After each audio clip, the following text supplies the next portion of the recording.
వరలక్ష్మి అమ్మవారి ఆశీస్సులు మా కుటుంబంతో పాటు మీ అందరికీ కూడా ఉండాలని కోరుకుంటూ ఈ వీడియోని అయితే స్టార్ట్ చేసేస్తున్నాను. మా ఇంట్లో వరలక్ష్మి పూజ అనేది నేనైతే చాలా సింపుల్గా ప్రశాంతంగా అయితే హడావిడి లేకుండా అయితే చేసుకున్నానండి.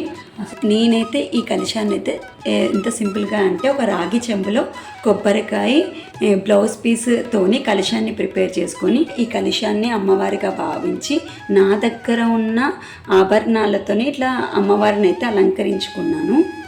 ఇలా చిన్న లక్ష్మీదేవి విగ్రహం ఉంది నా దగ్గర. అంటే మాకు ఫేస్ పెట్టుకోవాలి అని అలా అయితే ఏమి లేదు. నేనైతే అమ్మవారి ఫోటోని పెట్టుకోకుండా ఇలా చిన్న విగ్రహాన్ని రోజు పూజించుకుంటాను. అది కూడా చిన్న విగ్రహం, ఇత్తడి విగ్రహము.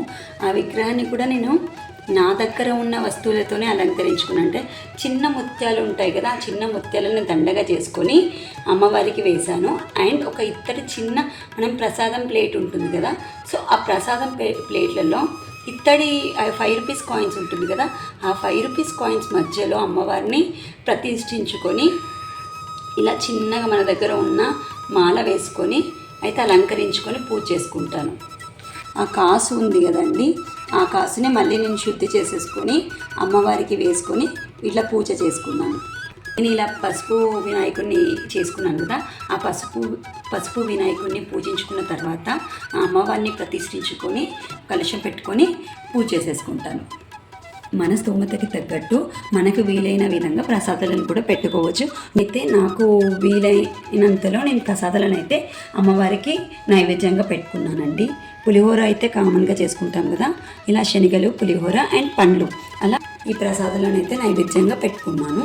అమ్మవారికి వాయినంగా చీర, బ్లౌజ్ పీస్ అండ్ గాజులు, తాంబూలం అంటే మనము ఇలా అరటి పండ్లు అండ్ పోక వక్క, పువ్వులు, తమలపాకులు, పసుపు, కుంకుమని ఇలా మొదటి వాయినంగా అయితే నేను ఇచ్చుకున్నాను.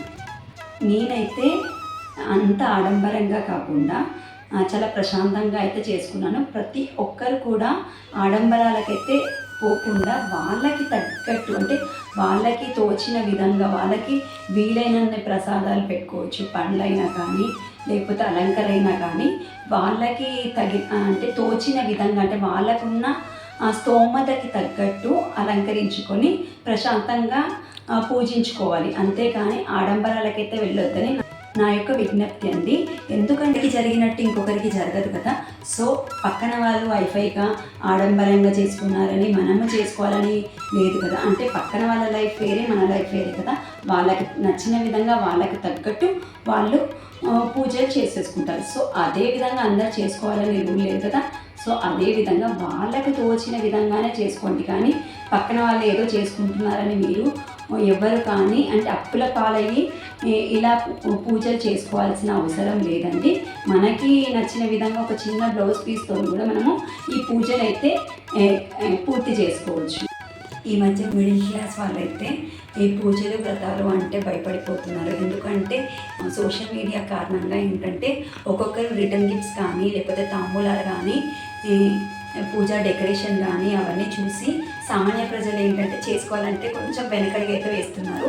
ఇదే సోషల్ మీడియాలో కూడా ఎంత తక్కువ బడ్జెట్లో కూడా మనం పూజలు చేసుకోవచ్చు కూడా చాలా వీడియోస్ ఉన్నాయండి. 100 రూపీస్తో కూడా పూజ చేసేసుకోవచ్చు అండి. ఏముందండి, మనకి ఇంట్లో ఉన్న వస్తువులతోనే మనము పూజ చేసేసుకొని తాంబూలం కోసం అయితే మనము ముత్తైదులకైతే పసుపు కుంకుమనే కదా మెయిన్, అది ఇచ్చేసి ఒక పండు ఇచ్చినా కానీ మనం వాయనం ఇచ్చినట్టే కదా. సో సింపుల్గా కూడా చేసుకోవచ్చు. ప్రతి ఒక్కరు పక్కన వాళ్ళు ఎలా ఇచ్చారో మనం ఇవ్వాలని ఏం లేదు. మనకు ఉన్న దాంట్లో ఒక పండు ఇచ్చినా కానీ అది వాయనం కింద లెక్క అవుతుంది. ఈ సోషల్ మీడియా ఇంపాక్ట్ వల్ల చాలామంది భయపడకుండా వాళ్ళకున్న దాంట్లో వాళ్ళకి నచ్చిన విధంగా మనశ్శాంతిగా, ఇక్కడ మెయిన్గా ఇంపార్టెంట్ ఏంటంటే మనశ్శాంతిగా చేసుకుంటే సరిపోతుందండి.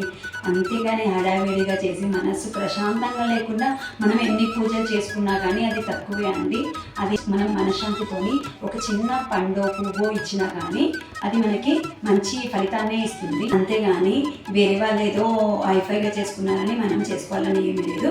మనకి నచ్చిన విధంగా సింపుల్గా చేసుకోండి, అందరూ హ్యాపీగా చేసుకోండి, అందరూ సంతోషంగా ఆనందంగా ఈ వరలక్ష్మి అమ్మవారి పూజ చేసుకోవాలని కోరుకుంటూ ప్రతి ఒక్కరికి ఈ వరలక్ష్మి అమ్మవారి కరుణ కటాక్షాలు ప్రతి ఒక్కరి మీద ఉండాలని కోరుకుంటూ ఈ వీడియోని అయితే ఎండ్ చేసేస్తున్నాను. మరొకసారి అందరికీ వరలక్ష్మి వ్రత శుభాకాంక్షలు.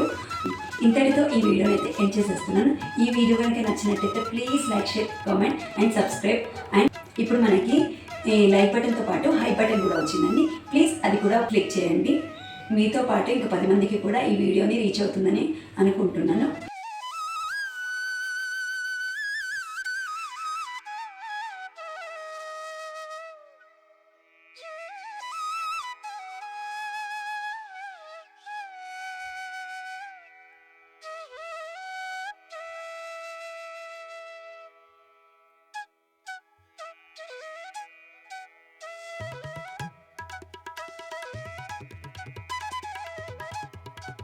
Thank you so much for watching this video. Bye bye.